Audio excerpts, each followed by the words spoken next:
Good afternoon. It's Sunday, March 1st, 2026, which means I got to pay a lot of bills today. But for you, we're on Roasting the Press and you're watching it. My name is Chuck Black and I'm with Richard Gagnon. Richard, how's it going? Doing great. You're doing your bills. I'm going to be filing my taxes for my dead corporation of my social insurance number. And Cool. yeah, and it's going to be that's what I got to do because February was when all the T4 slips are supposed to be out. So I haven't gotten mine yet. I don't even know if my old employer Foodland even sends out T4s anymore. I may have to go to my employee portal. yes. But paperwork, I hate paperwork. This is the season to do your paperwork. Oh, this is digital paperwork. I just go log in and away I go and I'm done. I don't like digital paperwork. I got to take the truck in for service on Wednesday. Do you really? Instead of saying what's wrong with the truck, they say, can you fill out this form in order to mark your concerns about your vehicle on your database so we could appropriately check everything out? Okay. And I have no idea. They're asking you what's wrong with your vehicle. They're asking me what's wrong with my vehicle and what I should be saying. If I knew what was wrong with the vehicle, I wouldn't need to go to you guys. They're the mechanics. Yeah, but we will see how that shakes out. It's happening on Wednesday. Okay. So here's wishing the mechanics the best of luck in figuring out what's going on with the truck. Well, yeah, and I've got to bring mine in sometime this month too, just for its regular checkup. Spring checkup. Yep. Yeah. I have some parts that were put on about 3 weeks ago, and I don't think the parts are put on right. It's rattling funny, and maybe the dealership will get it right. You know what's interesting is I replaced the light bulb, the low beam light bulb on my truck. Okay. Yeah. I was watching a video. The guy says it should take you only about 10 minutes. Yes. 2 hours later, I finally got the last bit done. Oh dear. Yeah, I tell you, I don't know why Ford redesigned how they install light bulbs, but they sure make it difficult. I understand that auto companies starting in the 90s began making vehicles more and more difficult to repair unless you went to the dealership. Yeah, it looks like it because, I mean, I'm out in the bush. I'm not going to go running into town to get a light bulb replaced.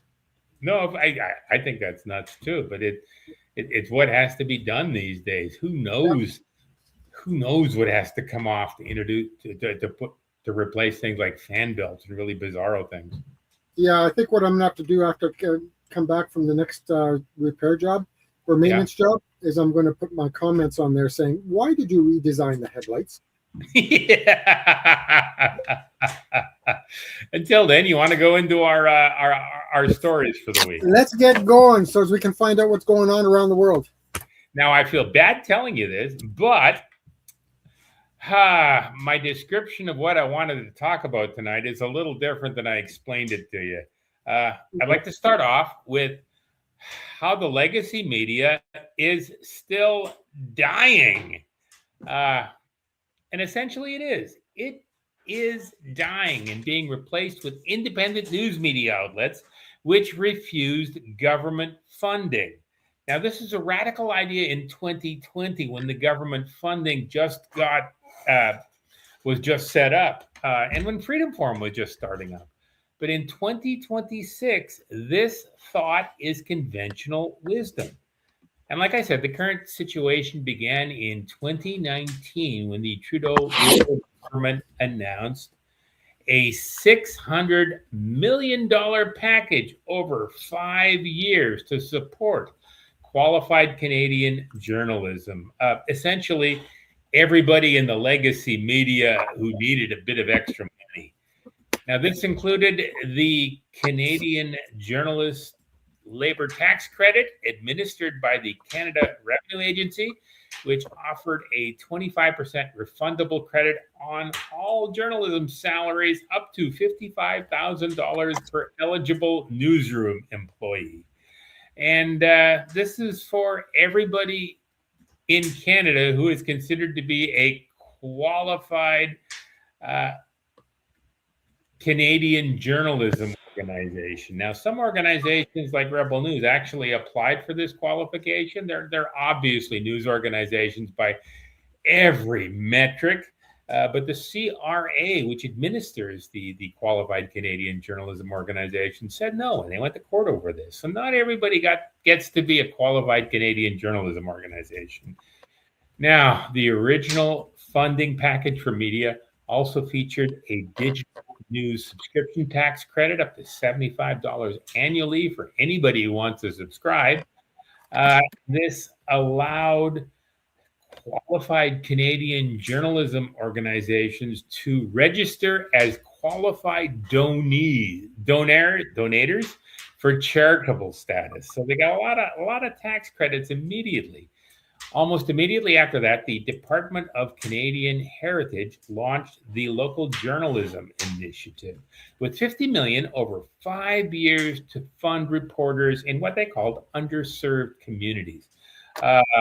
This grant supported over 400 government-funded journalism positions by 2023, when it was almost canceled, but the Liberals topped it up for another 3 or 4 years. It was another one of those temporary measures which keep getting renewed. And like I said, in 2024, the credit was extended to 2027 with an additional $59 million in funding for a total of $129 million going to government-funded journalists. Heritage Canada also oversees something called the Canada Periodical Journalism Fund, which provides ongoing aid, essentially financing to magazines and newspapers, Canadian magazines and newspapers who say they need it. There's about $90 million projected for last year, 2024, 2025. It's not been audited, but they think it's going to be around $87 million. There is also the Canadian Media Fund, which received federal contributions of $134 million in 2019 and another $217 million in 2023. And this is another one of those programs that seem to last forever. There's also during COVID-19, Heritage Canada distributed $60 million in emergency relief to media outlets because nobody was reading their stuff, even though we were all supposed to be locked at home and in place. So you can tell how bad legacy media must have been at 2020. They also added a $30 million recovery fund in 2021 because legacy media kept insisting it was suffering. There was also the Digital Citizen Initiative, which was launched in 2019 with only $7 million. It was a cheap project. It funded projects combating online disinformation, which at that time was generally conceded to mean organizations like Rebel News, organizations like Black Ops Reporter, organizations like Freedom Forum, essentially pretty much everybody which didn't apply for the Canadian Journalism Tax Credit and the CRA tax credits. Essentially, the Digital Citizens Initiative tried to combat online disinformation from organizations which didn't have CRA accreditation as legitimate journalism organizations. But that doesn't seem to have worked because legacy media outlets continue to fail and new media outlets continue to soar. Now, it's also worth noting that in 2023, the Canadian Journalism Labor Tax Credit, which was offering 25% refundable credits on salaries up to $55,000, it was increased in 2023. The Canadian Journalism Organization's tax credits, I can never track all these things. It was enhanced to 35% on up to 85% of salaries per employee. And it goes until the end of this year. And this is costing the government another $104 million annually, and it will likely be topped up sometime this year. Now, this is boring, but critics note that these subsidies give a lot of money to media organizations, $325 million in 2024 to 2025. And that's not including the CBC's annual $1.4 billion budget. People argue that this subsidies, they compromise media independence. I'm going to go back a little bit. These programs are meant to be temporary, but don't seem to have worked. And moving on to that, Global News laid off a bunch of people last year. Bell Media laid off a bunch of people last year. Post Media laid off a bunch of people last year. I don't know, Richard. Do you think we're giving legacy media a little more money than perhaps they deserve? That's because they don't get the viewership anymore, right? So they're not getting their advertising revenues in. I think that's part of it. I would also argue. Go on. You look like you're going to make a point. I would like to propose that if they really want to improve things, that they start buying me. Start sending me money and I'll watch your shows. I'll watch your program. TikTok does that. I've seen ads on TikTok. They pay you $25 a post for you watching. Oh, really? Yeah. Well, in that case, Global, come and start sending me some money, and I'll spend more time watching your stuff. $300 million a year, and you know, when I was putting that together, I forgot that included the $100 million a year from Google News, which is also divided up amongst all the legacy media outlets. So that's actually another $100 million a year. That's like $425 million a year from governments or government programs or government legislation designed to bolster legacy media. Right. Designed to bolster, but it's not doing that, is it? No, it's not doing a damn thing. I guess the design is flawed. I don't know. I think we should let them crash and burn. I think we should let them die. I don't think there's an easy solution to this. That's right. It's just, like anything else, like the healthcare system, it has to go crash and die. Maybe. Everything needs to crash and die because there's been too much greed that's been implemented over the last 20 years and any of that stuff, or 30 years. So get rid of the greed by letting it crash and die and let it rebuild itself honorably and honestly. But you know what they're doing? They're certainly not being honest. They aren't even tracking the organizations on our December list of independent media outlets. They're not even tracking Rebel News. Right. Rebel News is supposed to have the fourth largest audience for news in the country. They're not doing that. They're not tracking any of these organizations. Yep. And if you like, we can go on to the second half of this piece. It's a really scary thing. Okay. Now, we start with the fact that legacy media outlets aren't just firing workers. Several have closed outright over the last year, continuing a long-term trend of declining legacy media local journalism. At least that's the narrative. And this is according to something called the Local News Map. This is a collaborative initiative by the Toronto Metropolitan University's Local News Research Project. Just as a snide aside, that used to be Ryerson, but they decided the name had to be changed and become really complex. Now, according to what used to be Ryerson, there has been 603 total media closures across Canada between 2008 and 2025. Now, according to the Local News Map, these closures highlight ongoing challenges for legacy local media despite federal subsidies. But here's the punchline to this story. The Local News Map doesn't list a single one of the new media outlets listed in the December 31st, 2025 Freedom Forum post listing important and influential Canadian news media outlets. It doesn't include any of those 70 odd. It also doesn't include any of the independent writers listed in the December 29th Freedom Forum post. top Canadian new media journalists for 2026.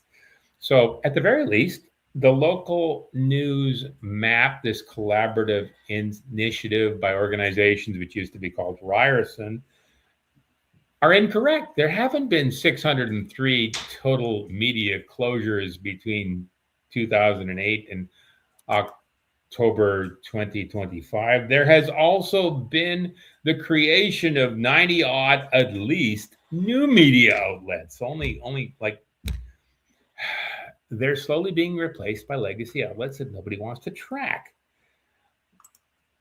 And this causes me some concern because some of those outlets are fairly important. We especially focused on independent, alternative, and emerging voices. We primarily focused on digital first platforms offering outside traditional legacy structures. And I can't believe nobody is tracking Blender News or The Bureau by Sam Cooper. I can't believe they're not tracking Dan Dix, who's been doing Press for Truth out of BC for the last 15 years and was on every major news outlet less than a week ago because of the cartel wars in Mexico. I can't believe nobody's tracking him. I can't believe that there are no organizations tracking independent investigative or commentary sites like Rebel News, the fourth largest news organization in the country by viewers, or Blacklock's Reporter, which every day is referenced 2, 3, 4 times by every legacy media outlet in the country. And I don't believe they're tracking blogs, places like Liberty Talks Canada, or aggregators like Ground News, or any of the other 85 or 90 organizations you and I are tracking, Richard. I will say that, to be fair, our competitor's database, the Data Hub, emphasizes legacy and community media serving underserved or rural urban areas. And usually these are in partnership with larger legacy media outlets. It's not even trying to track new replacements for the old things that have died. And the Data Hub does not reference new media, independent digital startups, or any other organizations of this type. It sticks to community-focused or traditional models, not the national alternative new media emphasized in the Freedom Forum listing. But I came across 2 other organizations tracking media across country. They all tell the same stories.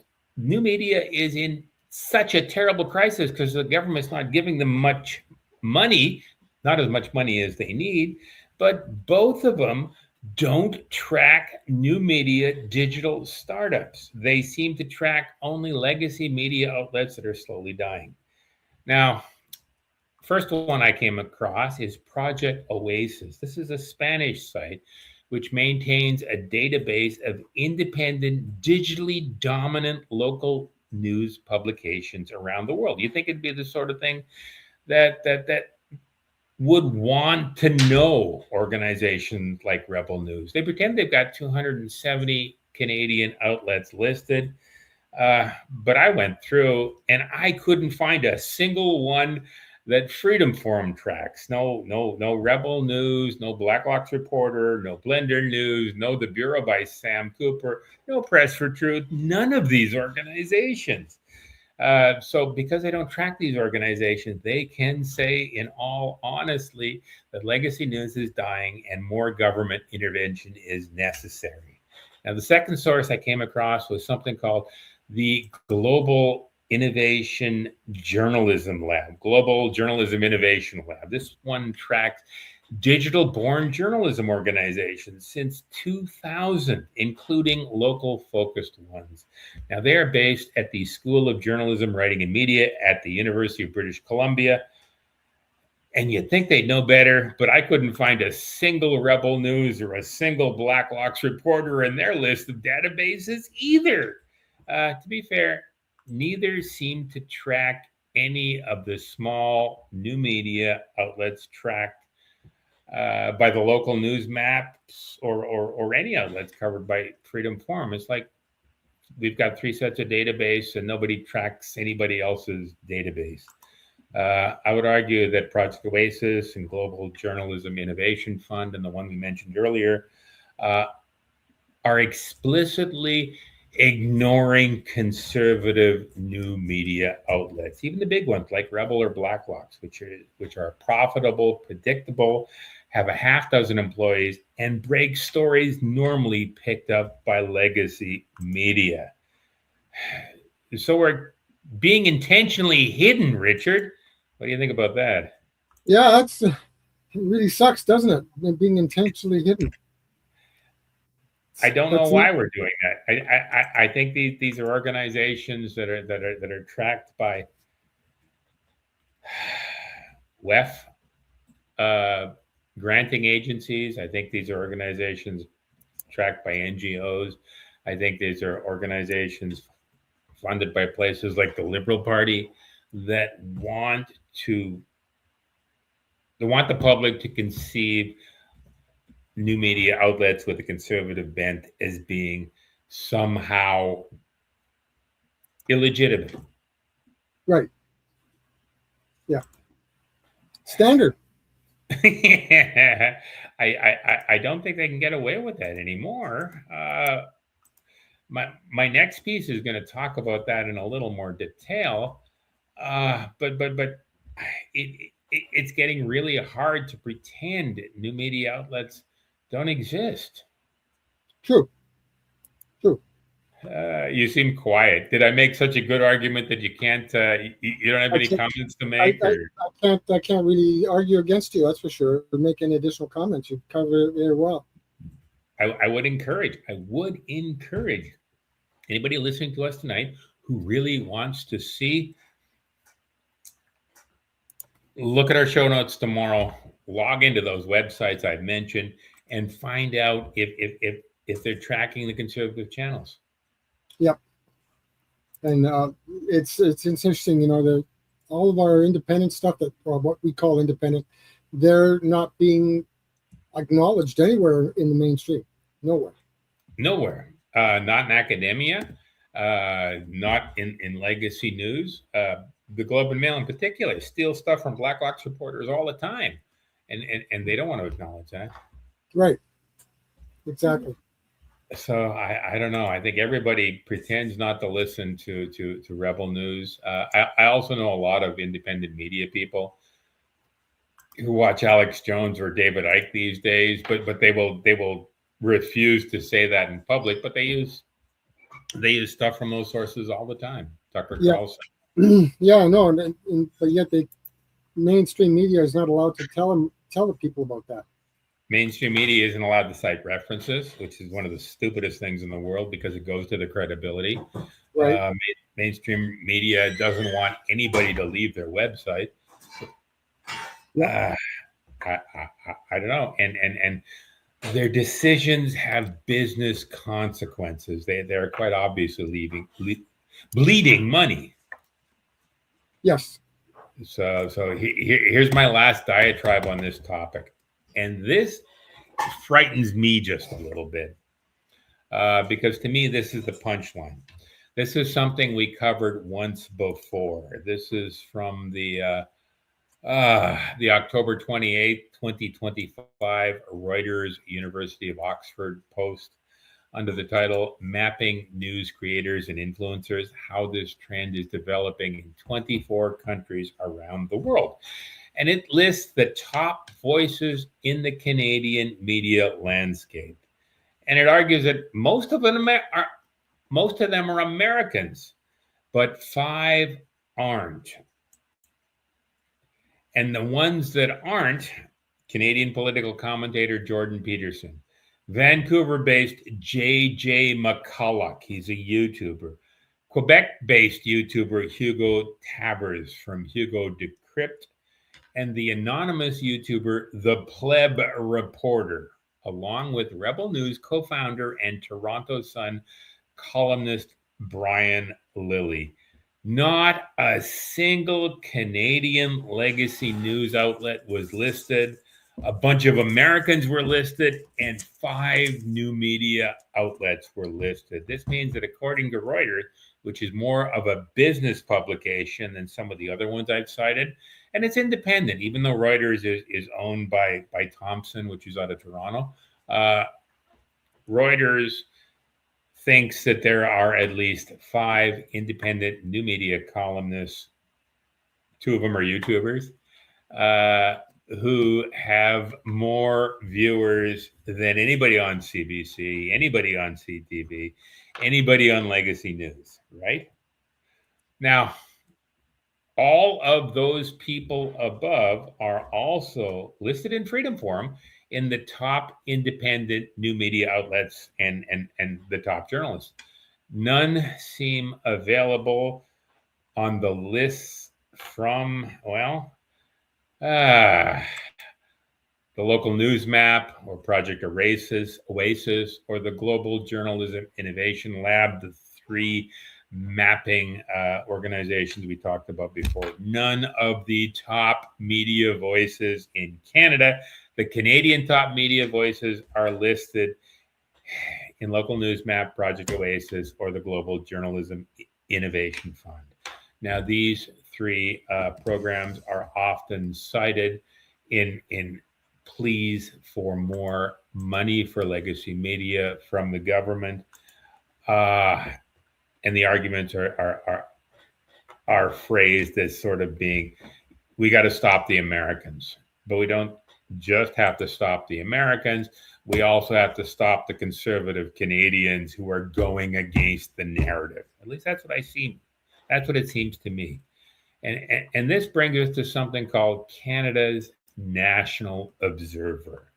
Now, this publication is well known for its left-leaning editorial bias, its strong focus on climate change, environmentalism, energy, climate projects, LGBTQ plus social issues, and its favorable framing of Liberal Party policies, which gets it invited to all the right parties and gets it lots and lots of government funding. And I think Canada's National Observer let the cat out of the bag with its February 25th, 2026 post under the title, 100 accounts are behind the majority of conspiracy theory content in Canada.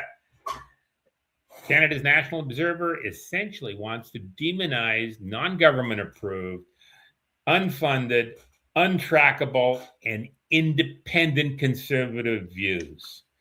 And Canada's National Observer notes that conspiracy theories about globalist cabals, climate hoaxes, and election fraud may seem ubiquitous on social media, but a report published on Monday by the Media Ecosystem Observatory has found that they come from a tiny minority of users.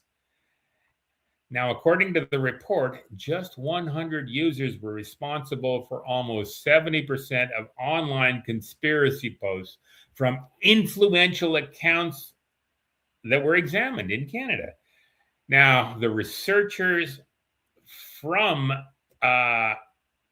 this report, the Media Ecosystems Observatory, they found the researchers analyzed over 14 million social media posts from accounts all across Canada and found that 80% of conspiratorial claims from influencers came from these accounts. Users on Elon Musk's X platform were the biggest culprits. And these influencers are having an outsized impact on the physical world as well as online. Now, the list of 100 online influencers was intentionally kept secret by the organization that put together the paper. But it's no secret that most of the outlets tracked, listed, and promoted by Freedom Forum, and like I said, there's about 90 odd of them, post a lot of social media, more than normal. That's their circulation mechanism. And while they tell the truth, a lot of people in the Liberal Party would call what they say conspiracy theories. Now, the media ecosystem library's conclusions, I think, would be suspect if the comments were discovered to have come from alternative media outlets critical of government policies. And we can't tell. We don't see what the posts were. We don't see who made the posts.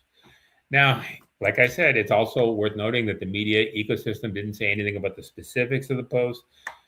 And to me, maybe these hateful posts were just reminders to vote for conservatives. No one knows. No one can say.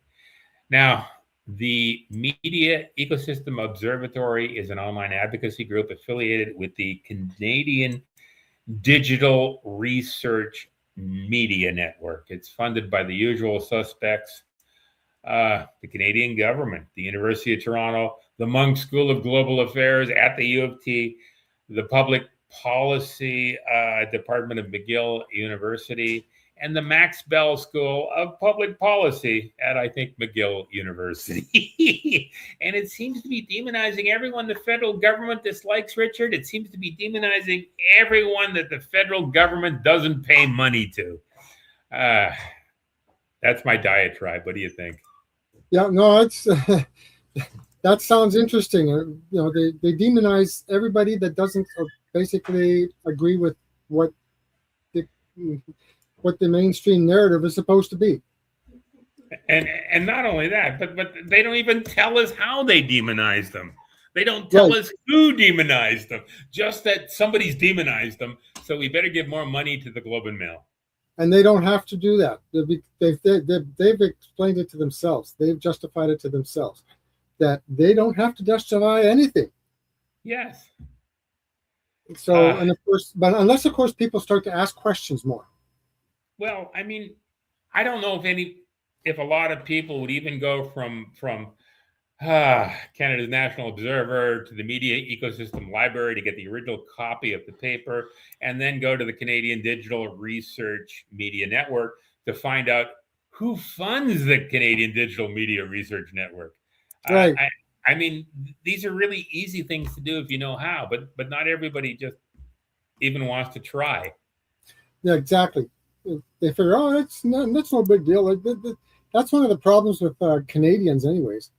They just believe everything that's being dished out into them, shoved down their throat.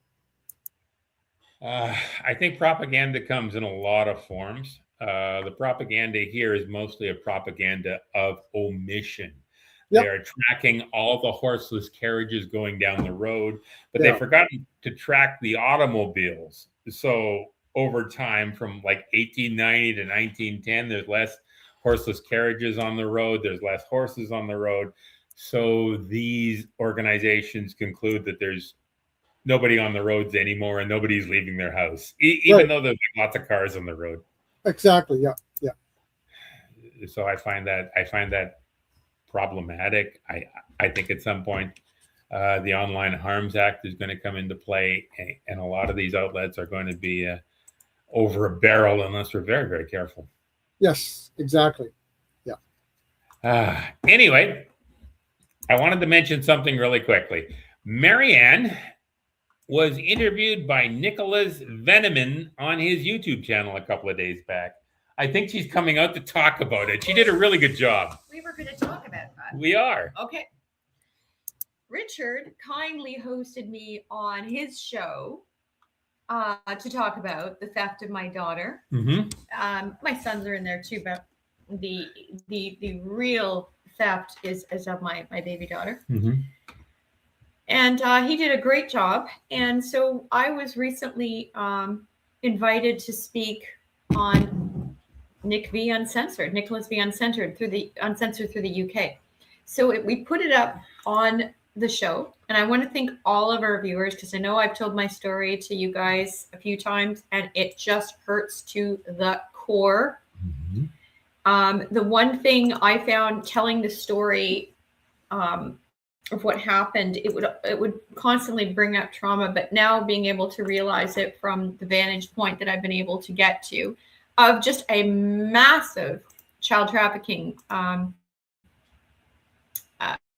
theft from orchestrated and held by the government, the courts, the crown, and all the money it made. It's been it's easier to at least understand what happened, and I'm not alone. We were searching to find up there are other moms and dads who have had children alienated from them, separated from them.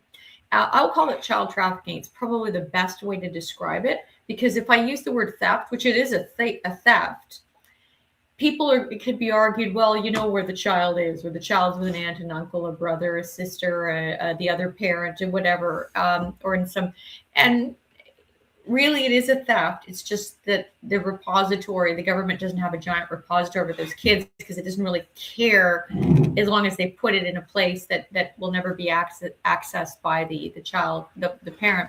So I told my story, and it was very difficult.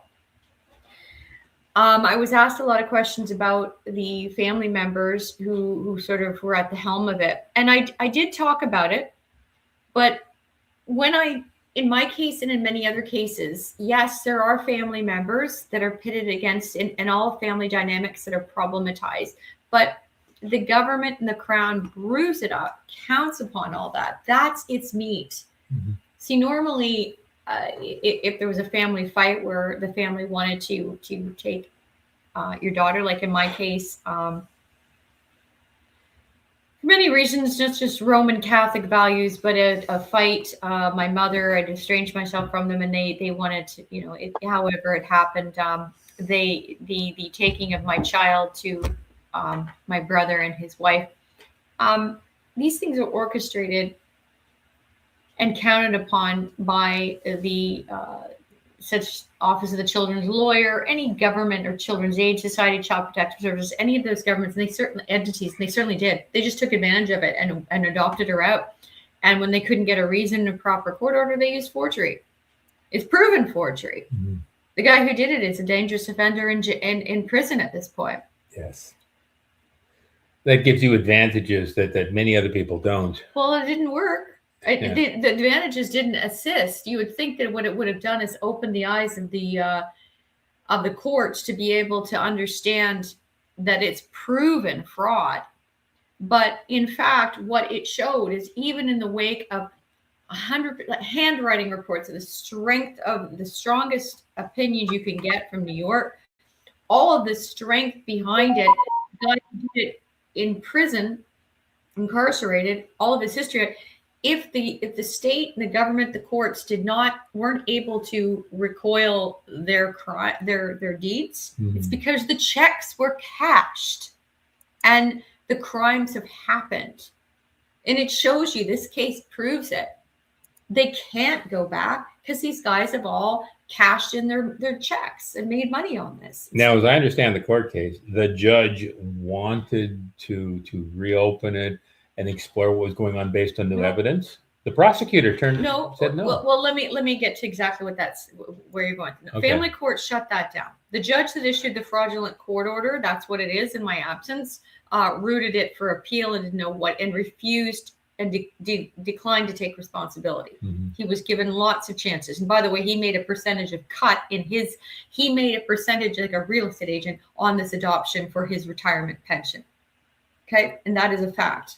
And it's all named, everything's in the videos, in the video. But what you're referring to is what I tried later. I tried many different routes. It became apparent that not only the family court wouldn't reverse it, or the appeal court, but they're thick in the crime. So I'm going right into the crime syndicate. They're not going to reverse it. Mm-hmm. So then I went over to try to file a private prosecution against Mr. Kuhn, who presented all the forged documents and notarized the forgery. And he was your lawyer at the time. There's forgeries of my signature on the consent form and on affidavits. He forged that I wanted to adopt my child out when I was fighting tooth and nail to get her back. Yeah. Like, this isn't even a hint of it. I wanted my daughter back more than anything in the whole world. I was fighting, lost my house over it. And he went and did this in for whatever his reasons, revenge. It's all in the video. So I filed a private prosecution against him, and it got shot down, as many of them do, as all of them do. And when I applied for a writ to overturn that, I saw a little bit of what appeared to be an interest on the part of the Crown prosecutor to entertain that maybe they could make a case and they would take it on. I don't know.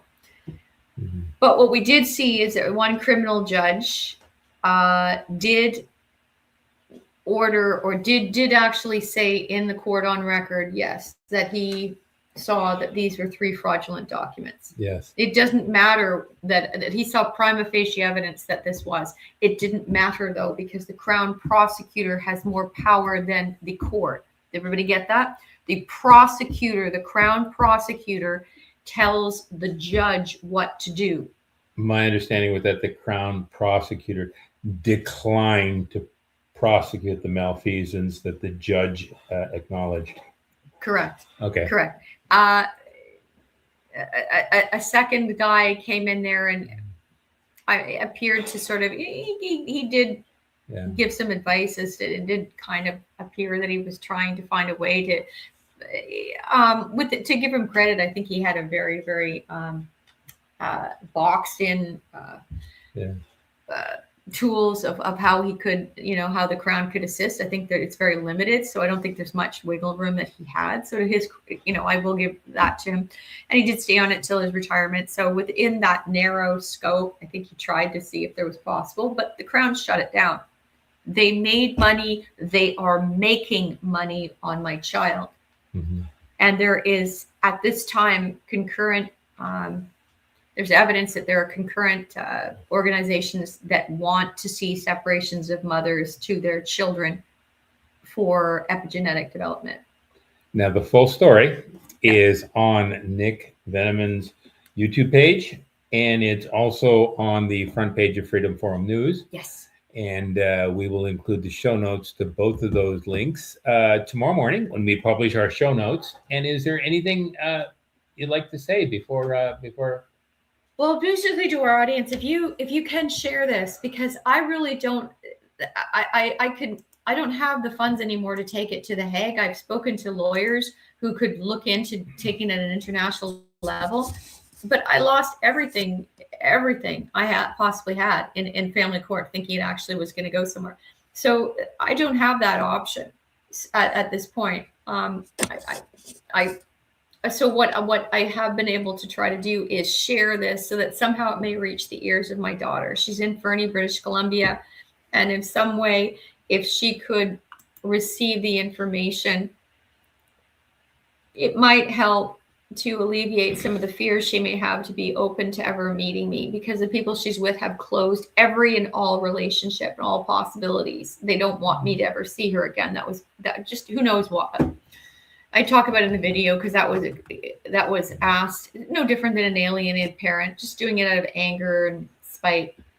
If someone wants to interview you and get your story out to a bigger audience, yes, where would they go? They could come to Freedom Forum News, or they can come to maperz911@gmail.com. If they want to contact me, I am trying to get the story out.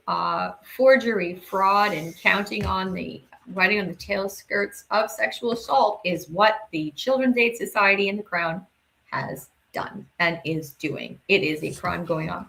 So do you want to flash that? I don't know what link it is. How about we'll include it in the show notes, okay? Okay. Or let me see if I can do that quickly. Nuts.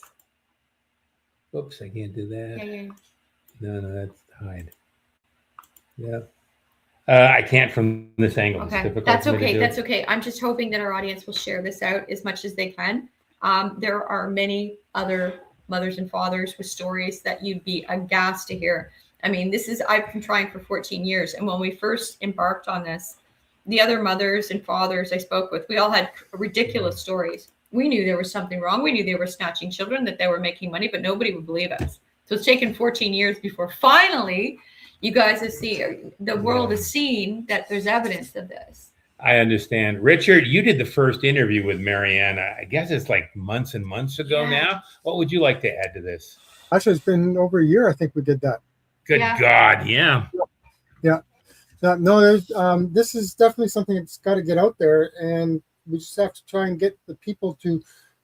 Well, actually, I wish mainstream media would come into play here. Geez, some They're honest. too busy running out of money. No, it's interesting you say that, because I did have Priscilla Huang who had shown interest, and she was, we were conversing. She actually tried to attend one of the private prosecution sessions. I think it was in the stage of when it was a writ application. Okay. And I found it interesting because she very responsibly notified the court that she was coming in as press, and the court changed the Zoom link and locked us out so that there was no way that the press could get in.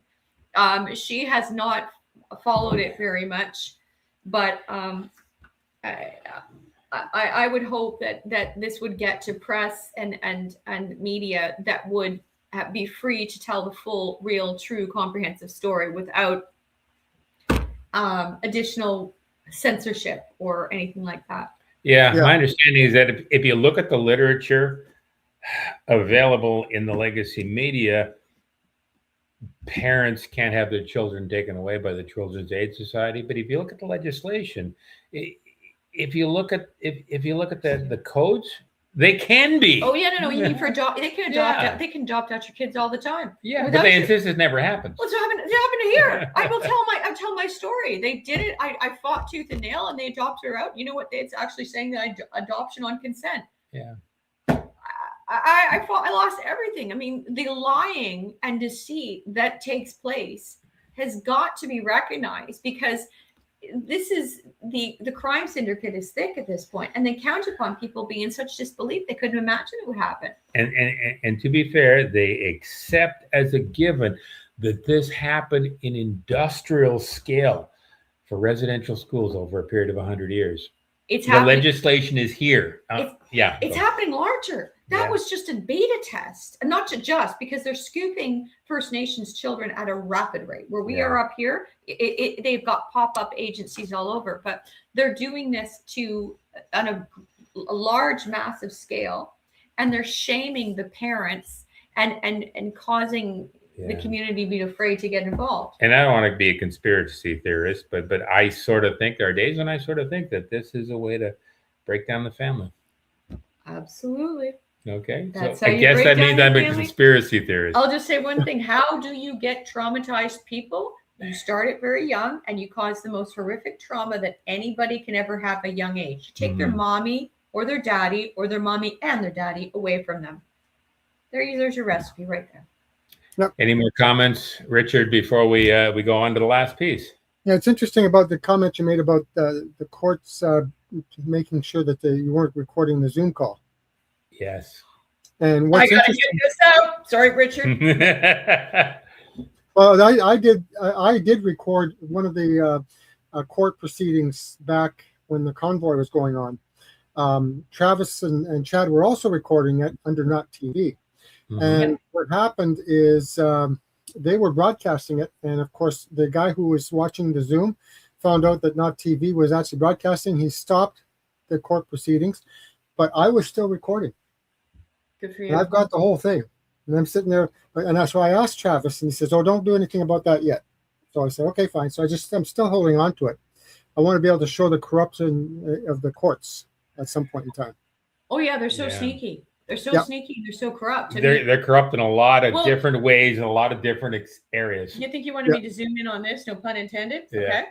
I was able to get a subpoena for one of the senior partners at Adelman, Baum, Gilbert, Robinson in Ottawa, which is the firm where the forgery took place, the sexual assault, all of that at that firm.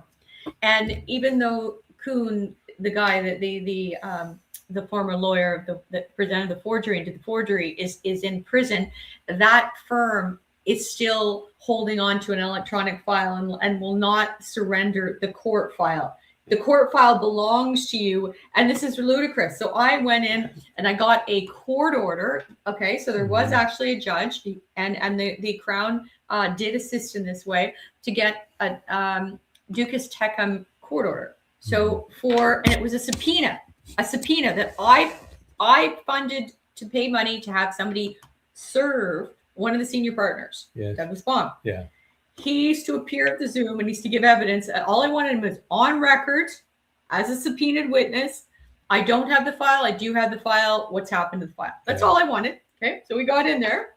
And I do note that the Crown tried to interrupt this process by calling him on a Saturday. He called over to Douglas Baum on the Saturday and tried to have the process interrupted when the Crown had assisted to get it going. So I don't understand what that is all about. But I wrote to the judge and said, I don't know what's happening, but this is a witness and we don't want to interfere in the administration of justice, which is what I saw happening from any prosecutor that's trying to interfere in the administration of justice and call the guy on the cell phone. So once we got back on track, so I went into the Zoom and I was told this, and Mr. Baum appeared. And who better to understand criminal law and how to commit a crime than a criminal lawyer? Okay? Yeah. So he appeared, and the judge. I said, "Okay, so this on record?" And the judge said, "No, you know what? We're not going to make him have to swear him in as a witness. He can be on the record, but he's not going to be sworn in as a witness." But then, what was the point of me sending the Ducas Tecum? He's a subpoenaed, he's a subpoenaed witness, but the judge let him off the hook. And you know what he said? Because he's a lawyer, he's exempt from it. Because lawyers are, have such an integrity and honor that they wouldn't lie. I thought, well, isn't the point of this a lawyer that forged signatures and did lie? So he didn't have. I think it's worth noting that the only reason everybody agreed with you that your first lawyer was a sleazebag is because he was in jail on other charges forever. Sexual interference on a 4-year-old girl, the daughter of another client of his Children's Aid Society matter concurrently. A 4-year-old girl. He had a record of the sexual assault on a 12-year-old girl, and the bar admitted him. He was admitted to the bar. He's recurrent stuff. Yeah. And here's what the government Alberta has this fraudulent status. Just well aware of it. That's what it's hiding behind. There you go. That's what it's hiding behind. Pedophilia, forgery. Congratulations, Alberta government. Aren't you great? Now that we're all conspiracy theorists based on evidence, we can go on to the next piece. I'm getting really angry about this. Okay, well, we're running out of time. Let's finish up our last piece tonight. Is that mine? Richard, cue us up. Mine? Oh, okay. Yeah, it's yours. Yeah, this is a really entertaining comedy. It's amazing how comics and comedians can make things look so stupid in the real world. And when I saw this, I thought, no, let's have an entertaining time here and play this on Roasting the Press. Here we go. This is the February 27th, 2026 Mungo Minds on BitChute post. Why California is broke and Texas is not. Is that correct? Yep. Here we go. Dog along a nature trail. Coyote jumps out, attacks the governor's dog, then bites the governor. The governor starts to intervene, but reflects upon the movie Bambi, then realizes he should stop because the coyote is only doing what is natural. He calls animal control. Animal control captures the coyote, bills the state $200, testing it for diseases, $500 for relocating it. He calls a veterinarian. The vet collects the dead dog, bills the state $200, testing it for diseases. The governor goes to the hospital, spends $3,500 getting checked for diseases from the coyote, and on getting his bite wound bandaged.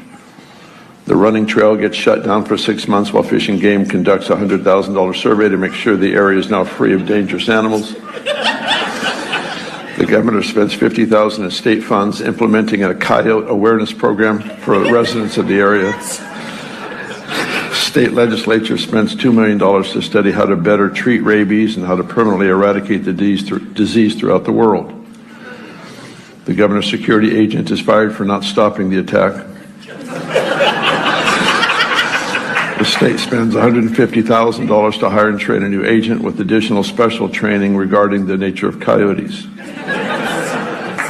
PETA protests the coyotes' relocation, files a $5 million suit against the state. Texas.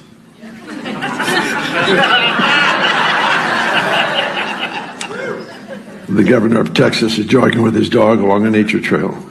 A coyote jumps out, attacks his dog. The governor shoots the coyote with his state-issued pistol, keeps jogging.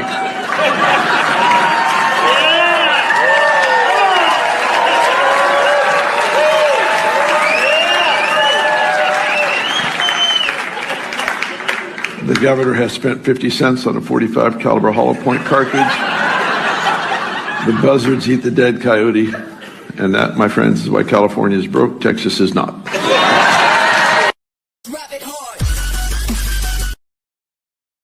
Well said. Okay, that's cute. Yeah. I really enjoyed that when I saw that because I understand what's going on with Texas and California. California's got that Newsom guy who just is such, we got to make sure everything is done right. Whereas in Texas, heck, here's a gun. Let's shoot the coyote. Let's get rid of it. California seems to be following in suit with Ontario, British Columbia, and Alberta, Nova Scotia. Yeah, we're leftist. We're just like there we go. It's following the same mentality. Yeah. The same progressive, whatever you'd call it, mentality. Yeah. Yeah. Everybody gets their cut. Nothing ever gets done. Yep. And we're all afraid to do anything that'll solve the problem. Yeah, exactly. Yeah, where you just take out your gun, shoot the coyote. Welcome to what it's like in Ontario and Alberta and Canada. You got it now. Yeah, I don't know if any political party will change it at this point. We just got to start taking things into our own hands. Well, I can see Alberta doing. I mean, looking at Danielle Smith, she's more of that Texas style. Yeah, but don't forget, I got to get it in there. They have fraud in that province. We just talked about that fraud. Yeah. Well, there's fraud. There's fraud everywhere. It's just a matter of exposing it. Yeah, and I think you're right. I think Alberta is a little more open to distributed options. We're rednecks. I would say that's probably one of the. I'm actually going to say that I've heard substantial stuff that some of the stuff in Calgary is far more dark than you could ever imagine. I agree. The big cities are bad everywhere. Well, Amazing Polly did an excellent report, and this is a few years ago, and she traced a guy who is joint from Harvard to Harvard to University of Calgary, and he's involved in causing trauma to children deliberately, and a lot of stuff going on there. California and Alberta are pretty close, pretty aligned that way. Oh wow, I didn't know. So we're all doomed. We have to move to Texas. Got to play that music, that video of mine that I sent you. Yeah. I played that 2 weeks. I played that 4 weeks ago, didn't I? Who can take your money? So. The government can? No, that's not it. Oh, I love that one, Richard. Do you remember that one? Which one? Who can take your money and your children too? The government can. The government can. Okay, we're all diatribing here. Wind up. Richard, what's on your plate for the next couple of days? Well, assuming my batteries behave, I'll be doing my show tomorrow. I'm doing one story tomorrow. Let me just see if I can bring it up. It will show me which one it is. Let's go over to here. What's the name of it? Oh, come on, Richard. Did I not put the name of the video here? I should have. Okay, let me just go over to here and I'll find it real quick. Okay. Tomorrow's video is Katie Hopkins doesn't hold back in explosive attack on Keir Starmer. This is that UK prime minister there. Anyways, she does an 18-minute interview or an 18-minute diatribe or attack on him. And I thought this was something we need to make sure people get to see. Okay. So that's going to be tomorrow's, and then I haven't even got my shows lined up for Tuesday yet. So I'm going to be doing that probably tomorrow. Right after or during the play of the 18-minute thing. I just haven't had a chance to. That's fair. I've had life is busy. Well, I've had too many technical issues here with my electrical system, so People, donations, please. I need batteries. I need new batteries for my solar system.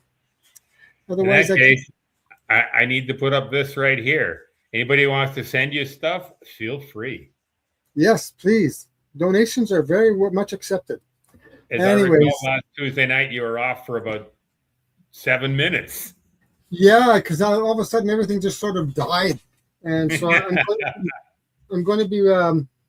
I've been watching. I've got a new. I rewired everything in here, so it seems to be behaving quite well today. But it's doing good right now. Yes. Yeah. So it depends entirely on the battery and how charged they are. Mm-hmm. And of course, I can't keep them charged with lack of sun, so I have to run the generator. But the generator doesn't seem to be able to keep up with it. Oh dear. So right now, I'm not running. The generator is running, but it's not powering the batteries. It's powering it's powering the batteries, but it's also powering my computers in here. Wow. So that way, it's not being put as part of the drain on the batteries. Mm-hmm. But the problem is, as soon as I turn off the generator, then it turns off my computers. So everything turns off. Well, no, not everything. Just the computers, the internet, and everything. I've got that wired to run all the time. Oh, okay. So at least you can make phone calls, or you can tell people if you're in a. Well, that's exactly it. I just can't do any editing of the videos. I can't gather the videos because I got to have the computers on. So, anyways, there's all these little things that I got to deal with. But, anyways, people, if you can help out, I would really appreciate it.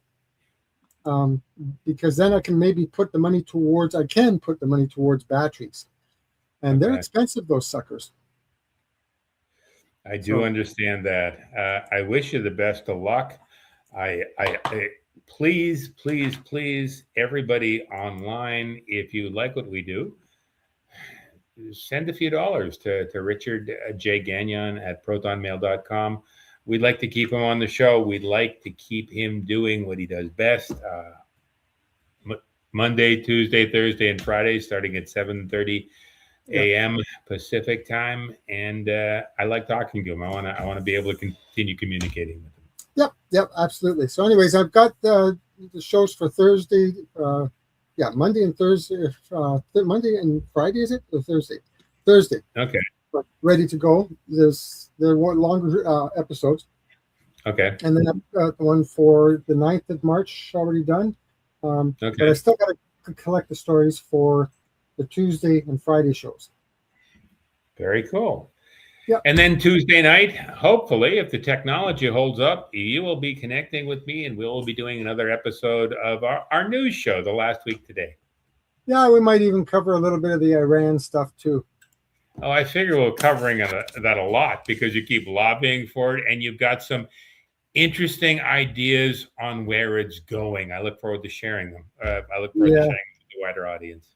Yeah, I really think so too. It's people aren't aware of really what's happening out there. And of course, when I listen to the stories from behind the scenes, and even mainstream media is starting to talk about this, which is good. We're starting to see the truth come out. Everybody out there, the Democrats and everybody is saying Trump is starting a war. No. He's ending a 47-year war. But the thing is that the mainstream media doesn't want to see that. They want to see that Trump is starting a war, and he's not. No, I agree with that. There's a lot of propaganda in that area these days. Oh, I know. So anyways, people, you're going to start hearing me talk more about that on my shows, and also the stories I'll be putting out, and Chuck and I'll probably be talking about it on Tuesday. And as for Roasting the Press and Freedom Forum News, here, let me pull this down. We normally record every Sunday night at 5:30 p.m. Eastern Time on a variety of platforms, including the one you are watching now. We republish next day with notes on our Substack page at chuckblack.substack.com. Most of our stories slide behind a paywall after a month online. So if you'd like to maintain access, the easiest thing to do is to sign up for a subscription.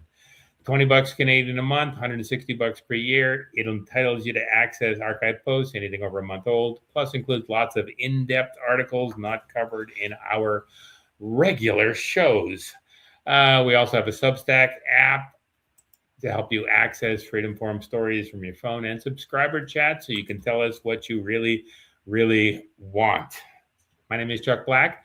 I'm with Marianne Purse, and I directed this show using StreamYards, which all three of us recommend. Richard, not so much Marianne, she's never used it, but Richard and I.